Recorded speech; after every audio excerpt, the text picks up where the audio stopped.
Good afternoon, everyone.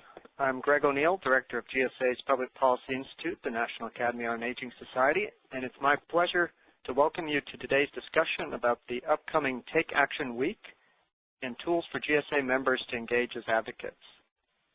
Take Action Week, which will begin on September 26th, is an important opportunity for you to share your research and also to support federally funded research on aging. With the economic environment threatening to cut research dollars from major federal institutions, GSA members risk losing crucial research funding that ultimately contributes to improving the lives of people as they age. Today's webinar and your participation in Take Action Week are the first steps towards building a relationship with your congressional representatives and ensuring that they too understand aging research as a critical investment. It's important for me to note right off the bat that today's webinar was made possible by the GSA Innovation Fund, which is supported by generous contributions from members like you. Before I introduce our presenter for today's webinar, I want to take a moment to briefly familiarize everyone on the call with some of the features of our Lotus Live software that we are using today. Today's webinar will be accepting questions through the chat feature accessible on the right-hand side of your screen. To access the chat feature, click on the discussion bubble located at the top part of the discussion window. After clicking on the discussion bubble, you may want to submit a question by locating the box in the lower right-hand side of your screen, just below the drop-down menu that allows you to select a recipient. Simply insert your question in the box below this drop-down menu and hit send. Please note, you do not need to select a recipient. Your question will go directly to a moderator who will be compiling questions during today's webinar. Also, we want you to know that your message will not be seen by the other participants. The chat feature only allows messages to be sent directly to the moderator. One last feature you'll notice is a raise hand function. We will not be using this feature today. So if you have a question, please be sure to use the chat feature that I just described to communicate with our moderator. As I mentioned, the moderator will be monitoring all the questions throughout the presentation today. We will do our best to address as many questions as possible and, time permitting, during the last half of the webinar. Now that everyone is familiar with the webinar features, it's my pleasure to introduce today's presenter, Brian Lindbergh. Brian is the Executive Director of the Consumer Coalition for Quality Healthcare and also serves as GSA's Policy Advisor. In this capacity, Brian authors a monthly policy column in our Gerontology News, which many of you may be familiar with. Brian's policy experience includes 10 years working on Capitol Hill, primarily working as Staff Director for the Subcommittee on Housing and Consumer Interests of the U.S. House of Representatives Select Committee on Aging, and as professional staff on the Senate Special Committee on Aging. In addition to serving as GSA's policy advisor, Brian consults for several other aging organizations, including the National Academy of Elder Law Attorneys, the Elder Justice Coalition, and the National Association of Geriatric Education. It's my pleasure to welcome Brian, and on behalf of GSA, thank him for making the time to be with us today. And thank you too. Thank you, Greg, and thank you to all the GSA members who've joined us today. This is a really exciting opportunity for all of you to take action this fall. Let's start right away with setting up your meetings, meetings with elected officials. You may meet with your elected representatives in the district office or here on Capitol Hill in Washington. Either way, you need to plan ahead by calling and making an appointment ahead of time. If your university is in one congressional district and your home is in another, then you may want to visit two different representatives. But basically, we're asking you to consider meeting with both of your senators and your U.S. representative, and potentially more.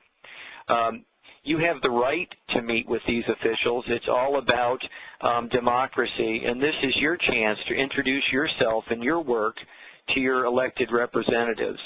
Your area of expertise and knowledge can be a valuable resource to a senator or representative or their staff. Ideally, you should find out if she or he has an interest in your area of work ahead of time. and play to that interest if possible. Remember, universities and institutions of higher learning are important to congressional districts, and they'll be happy to meet with you. Well, this is probably more like the meeting location you'll see, the setting in a district office or in Washington. But if you end up meeting in a reception area or the hall or the cafeteria, don't be discouraged. Some great meetings and very good results have happened in corridors outside the Senate floor or wherever. So don't have a set notion of how long the meeting will last or exactly where you'll be doing it. So the first thing I want to tell you to kind of ease your mind is this is not a high-pressure sales job. You need to relax. Elected officials and their staff are there to serve you. You have, as I mentioned before, the constitutional right to petition Congress to let them know what you're thinking. And remember, this is the beginning of a relationship we'd like you to build if you haven't already started, and you'll become a valuable resource to these staff people. So let's talk quickly about setting up your visits. You can see on the slide here you've got a number of ways to use the Internet to your benefit to find out who your members are and how to reach them. Start the process of setting up your visits now, though. Don't wait. You're busy. Offices are busy, schedulers are busy, and staff are busy. So there may be a bit of phone tag going on. Try to get the staff person's email and communicate that way if that works better than playing phone tag too long. So let's talk about who you might meet with. I've got listed here on this slide the district staff, which is all-encompassing of all of the folks there. And then below that, you've got a list of the more typical names of aides here in Washington. But in the district office, it's possible you'll meet with the state director, the director of constituent services, a caseworker. Sometimes staff meet with grants coordinators. They may actually suggest that, given that you may be representing a university and might be interested in research grants. Or there's something called a staff assistant that you may be meeting with as well. You will probably meet with a congressional staffer, but your goal, of course, is to meet with a member of the House or the Senate if possible. And establishing a good relationship with that staff is almost as important as meeting with the legislator, and most likely if the member of the House or Senate will be there, they'll have a staff person with them. So don't be surprised if the staff are young and they may seem inexperienced. Well, that's good for us. You can educate them. You can teach them about the issues, and they will be valued resources for you in the future. Let me give you a few quick tips for your meetings. When you ask for meetings, please think about 30 minutes. But except 15 minutes if that works for you as well. The next thing is if you get into an issue that they're really interested in, you may end up spending an hour talking with them. So just be ready. Make sure you can get your key points across in a short period of time, but if you have longer, please use it. If you're meeting in Washington, remember that there's 3 office buildings on the Senate and House side, and if you've got several meetings set up, you may have to be walking across the hill. It could take 20 minutes, or if you need to grab a cab, you can do that. It'll be quicker. But in the meantime, keep in mind that you need to have a little flexibility between meetings. Now, back in the district offices, obviously, you'll know ahead of time where the meetings you've set up are scheduled, and you'll be able to get from one to the other. So before the meeting, let's talk a little bit about how you prepare. If you can prepare ahead of time your key points, that will be extremely helpful. You can see on the slide here a number of things that I suggest. It's important to know a little bit about the legislators' areas of interest. so you can try and make a connection with who they are and what they're doing. If they're on a key committee relating to aging and health care, of course, that's great to know. If they're on the appropriations committee and can assist you in finding a way to support funding for NIA, NIH, that's even better. But either way, know a little bit about the member, and as I mentioned before, you can go to thomas.com and or .gov, I'm sorry, and familiarize yourself with some of the bills that they may have introduced in the past. So before the meeting, send a confirmation by email restating your name, your affiliation, and when the meeting is, just to make sure that everybody's on the same page there. And as I say, 15 to 30 minutes would be a great meeting. If it goes on longer, that's fine. So let's talk about what you might want to bring with you. Very important. Everybody needs to bring their business cards. I always say it's important to leave a little bit of a summary, if you can do it, about the research that you're doing, and even a bio of yourself if you'd like. Remember, you're a valued community leader, and you're hoping they actually start a file on you and the work you do at the university and turn to you in the future. Also, of course, if you are by chance talking about a particular issue, funding, research, or whatever, you'll want to make sure you bring your talking points, and we'll address that later.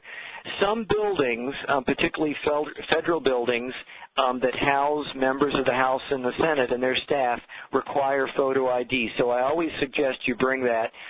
In Washington, you don't always have to have a photo ID, but there have been instances where something has happened the day of a meeting and they beef up security and people are asked for IDs. So always have one, particularly if you're going into federal buildings.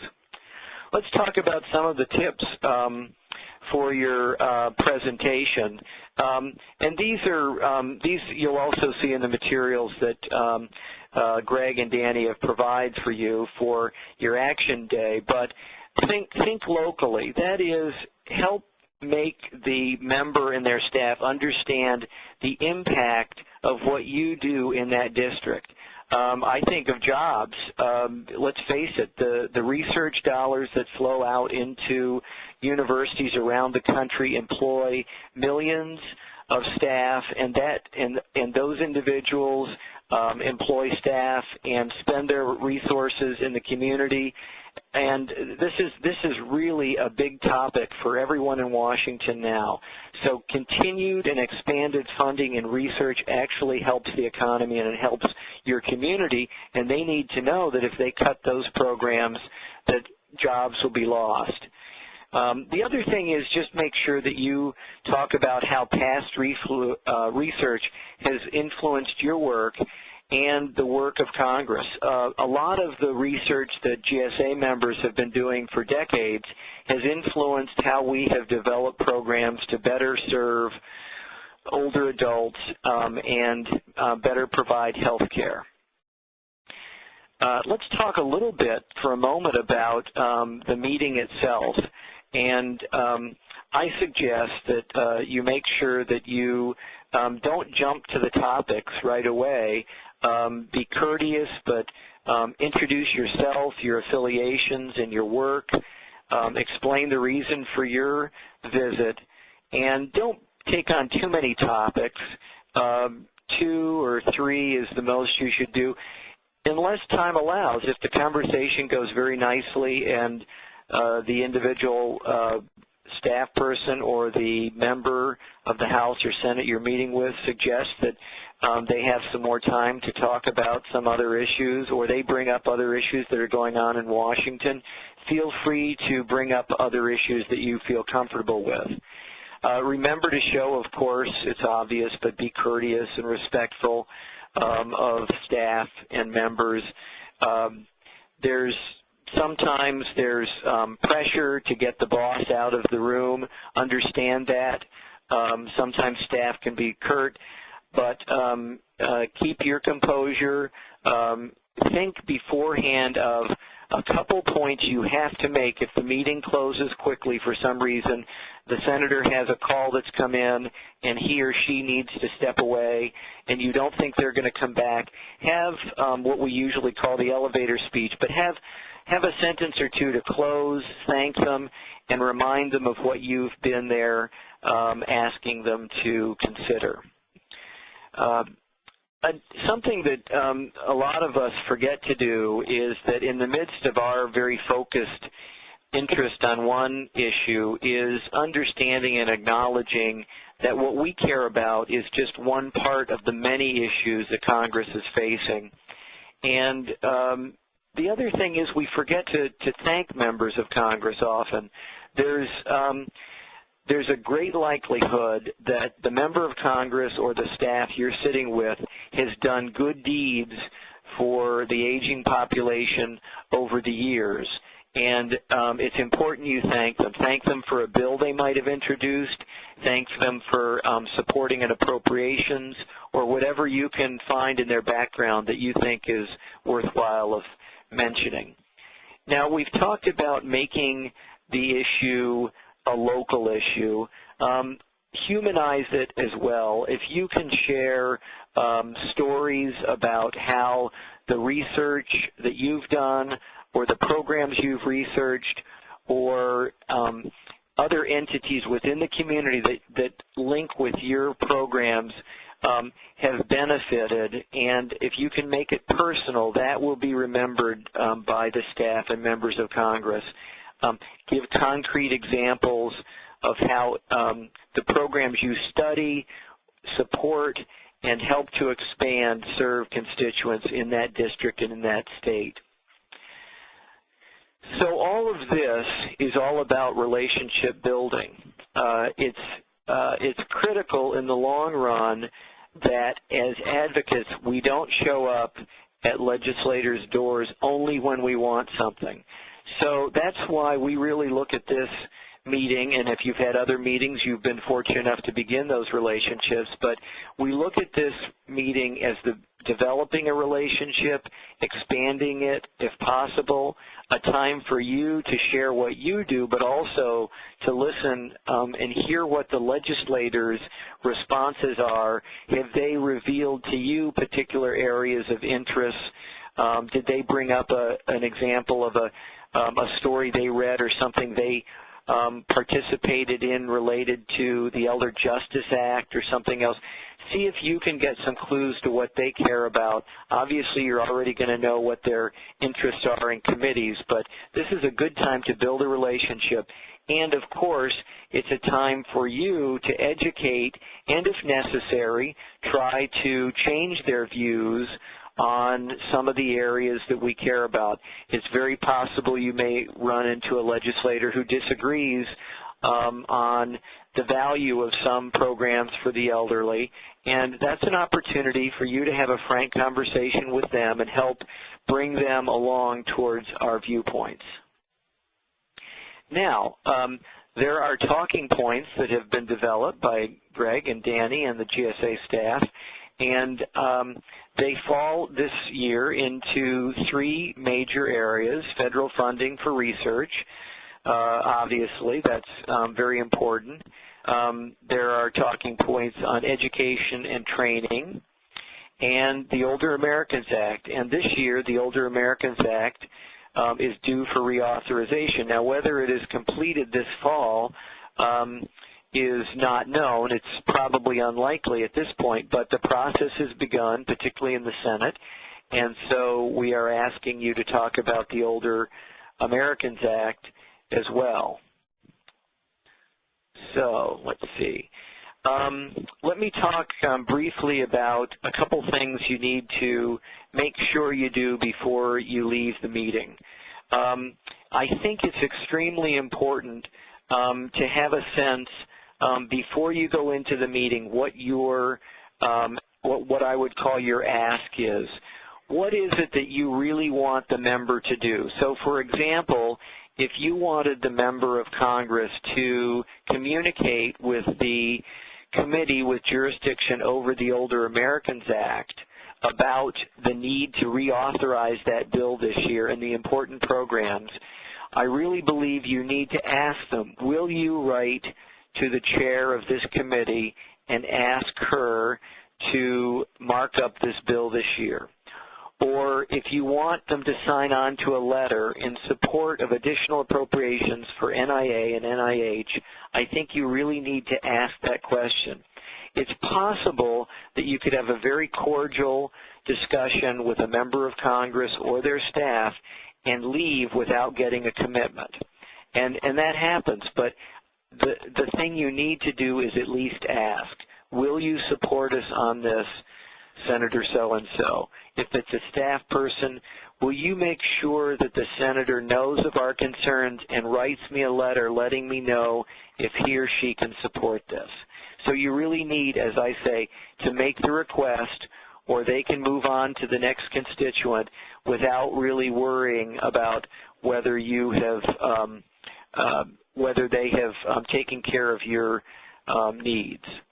And finally, on this process of being an advocate, it's always important to thank the individual that you met with or individuals. It's important because, one, they gave you their time, and even though it's their job to do it, we need to be courteous. And two, you need to expand this relationship. You need to show your appreciation, and you need to remind them in the thank you letter, really, of what they said they might do for you or on your behalf. So I'll turn it over to Greg now, and then we'll have some Q&A. Thank you very much. And thank you very much, Brian, for this excellent information. I'm sure some of our members are going to have questions for you. So now we're going to be shifting over to the Q&A portion of today's program. Just as a reminder to all of you out there on the call, you may submit a question using the Lotus Live chat feature. To access that feature, click on the discussion bubble located at the top part of the discussion window on the right-hand side of your screen. After you click on that discussion bubble, you may submit a question by locating the box in the lower right-hand side of your screen, just below the drop-down menu that allows you to select the recipient.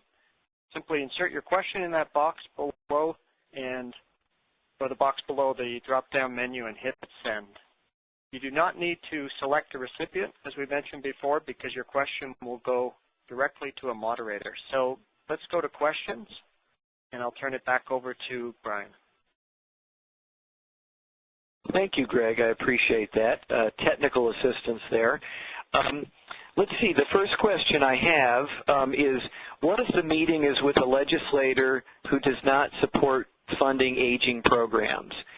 And, well, my response to that is I always start out with the premise that no one is hopeless. No member of Congress, no staff person is automatically opposed to the kinds of work that we do. And, in fact, you can't find a member of Congress or a staff person that doesn't have some experience with the needs of older people, of caregivers.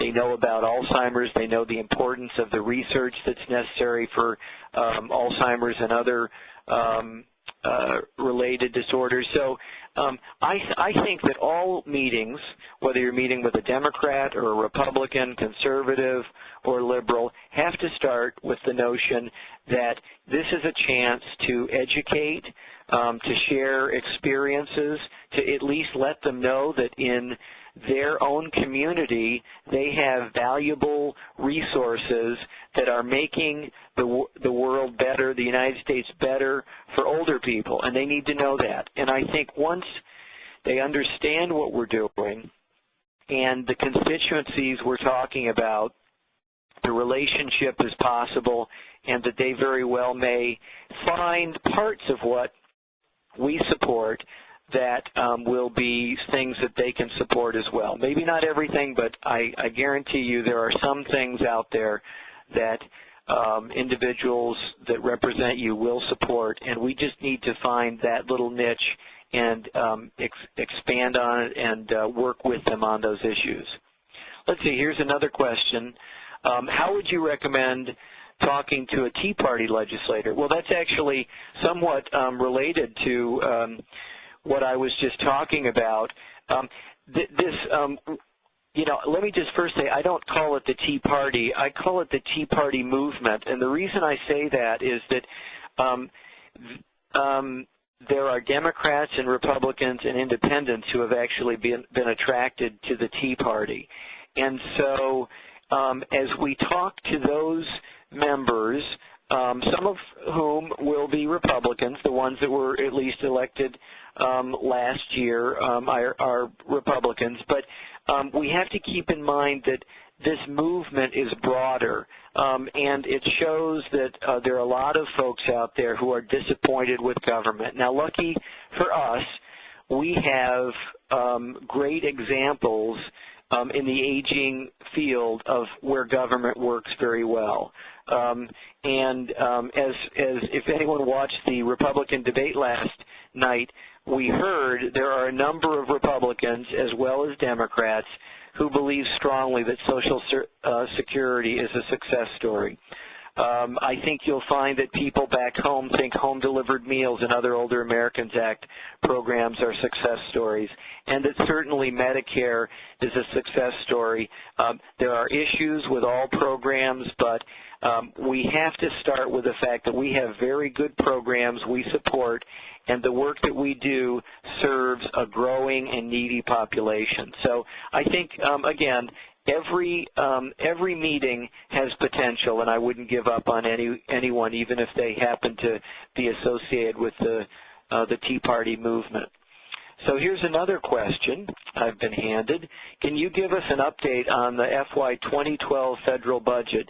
Do you think the Republicans will stick to the deal they reached earlier with the White House or seek additional cuts? Representative Boehner and Cantor seem to disagree. The questioner is referring to the Speaker of the House, Boehner, and the Majority Leader, Cantor, Boehner from Ohio and Cantor from Virginia. Cantor seems to, now I'm not reading the question anymore. This is my viewpoint I'm giving you. I'm sure it should not be associated with GSA in any way, but Cantor seems to be much more closely aligned with the new, more conservative Republicans, and I think that's what the questioner is mentioning, which makes leading the House for Speaker Boehner much trickier. Now, the question relates to the budget as well, and we have had a very difficult budget year, as you may have noticed from the press. What we have been doing is, well, let me give you the quick version of what the budget process is. Typically, the President sends a budget up to Congress. They can either use it or they can ignore it or they can use part of it. He did that in February. Then the House passed a budget, and it was sent to the Senate. The Senate, I should say, in the House, it was passed just by Republicans. The Democrats did not support the budget. It made significant changes to programs that GSA members follow closely, like Medicare and Medicaid. And the Senate, which is run by the Democrats, but with a slim majority, did not pass a budget this year. So that led us into the process of raising the debt limit. The government is only allowed to borrow so much money without Congress's approval, so Congress had to increase the amount that would be allowed to be borrowed. We were we were coming to the limit of $14.3 trillion. And so the Republicans and some Democrats used that as an opportunity to force agreement on how we would reduce the deficits in the future. So we didn't do any more work on the budget while that whole process was playing itself out. It just recently was resolved during the summer and just before the August recess. And so now the appropriations process, which is the second part of what we're talking about, the budget. You have a budget first, and then you allocate funds to each of the 12 appropriations committees. Those committees are now doing their work for this year's budget. The debt limit, which was agreed to and signed by the President, included the amount that can be spent by the appropriations committees. Now, it was slightly higher than was in the budget in the House, and since we didn't have a budget from the Senate, we don't really know how it would have matched with that. But now the appropriations committees are moving forward, and they're trying to come up with new numbers, and the one we watch, of course, is what we call the Labor, Health and Human Services, Education, and Related Committees appropriations, and they are doing work on that now. We had hoped we would see those numbers and that the House would mark that appropriations bill up last Friday, but it's been postponed, so there'll be more news in the future, and I hope in one of my columns towards the end of this year I will do a wrap-up and make sure everybody knows the numbers that came out, and I'm sure that Greg and Danny will be sharing that information with you as it becomes available as well. Thank you for that question. The next question comes in asking about the Older Americans Act, which I mentioned earlier. They ask, has it been reauthorized this year, and if so, for how much? So there's a couple parts to this question. The first part relates to the fact that most laws that we have are authorized for 3, 4, or 5 years, and then they expire.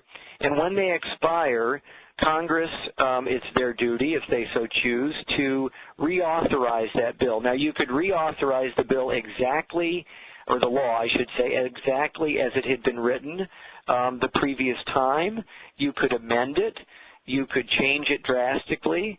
And so that's the process that's begun here in Congress. Now, the Senate has been moving on this, and the chairman of the Primary Health and Aging Subcommittee of the Health, Education, Labor, and Pensions Committee, that's the full committee, has been working on this. His name is Bernie Sanders. He's a senator from Vermont. And Rand Paul from Kentucky is the senator in that subcommittee that I mentioned, Primary Health and Aging, that is the ranking Republican. And they have been holding hearings on the Older Americans Act, and the staff have been holding all throughout August and into September, they have been holding what they call stakeholder listening sessions. And they are bringing in groups to talk about various issues around the reauthorization. How should we improve the Act? What are the best parts? Are there weaknesses? Et cetera. So those have been going on, and both Democratic and Republican staff have been participating, have been listening to the panels of speakers, and have been asking questions. And all of that education, if you will, is going on in order to lead to the staff having a better idea of how they should reauthorize or rewrite this law. The staff director of Bernie Sanders' subcommittee is hopeful that they will have a bill to share with both the public and the other staff people sometime in late October, early November, and they still have hope that they will bring that bill up before the committee and pass it this year by the full Senate. In the House, I just need to say that there has not been that kind of activity, and that's one of the reasons we believe that part of the Take Action Week should be to convey to your members of the House and Senate that the Older Americans Act needs to be reauthorized. So that was the first piece of the question. The second piece is the person asked for how much, and that is how much money will be authorized for this act. Now, this is basic civics, but I just want to remind you that the Older Americans Act authorizes appropriations to be provided. So it says, for example, there can be X millions of dollars spent on home-delivered meals. that doesn't mean that that amount will actually be spent. The Appropriations Committee each year must decide how much is spent on these programs. So for me to even make a guess at how much we might reauthorize the Act for this year is very difficult. And in fact, some years in the law itself where we reauthorize the Older Americans Act, instead of putting a number, we have, or Congress has said, such sums as may be necessary. So that means they don't commit themselves to a certain amount to spend on home-delivered meals or the long-term care ombudsman program or another program. That, of course, leaves the big decision-making up to the Appropriations Committee, which I've mentioned before. Let's see if I have any other questions. Right, hot off the press, we have one. Let's see, it says, can you describe sessions related to advocacy to be held at the GSA conference in Boston this fall? Well, why don't I give Greg O'Neill a chance to comment on that, since he's played a key role in setting up all those sessions. Thank you, Brian. I'd be glad to answer that question. We will have a number of special sessions, also known as the Policy Series, at this year's meeting in Boston in November. Included among that is a special session that continues this theme, a session on advocacy that many folks who are interested in what we've been talking about today will want to come to, so we can get deeper into a lot of these issues, and you can actually practice doing a session with your representative and other good features like that. Other ones I want to point out is two special sessions, one on Social Security, where John Rother will be walking attendees at the GSA's annual meeting through a kind of You Fix It exercise, where we explore all the different policy options and their implications, and a special session on Medicare and the deficit. As many of you know, when you come to GSA's meeting, you may have noticed the last 2 years in your conference bag is a bright yellow pamphlet where the Academy staff at GSA actually pulls out of the very large GSA program all the policy-related sessions, and we'll certainly be doing that again this year. And you're, of course, also free at any time to search on the GSA annual meeting program on the website for sessions that have the term policy in it. But we really, take an extra step and put them all together into the pamphlet.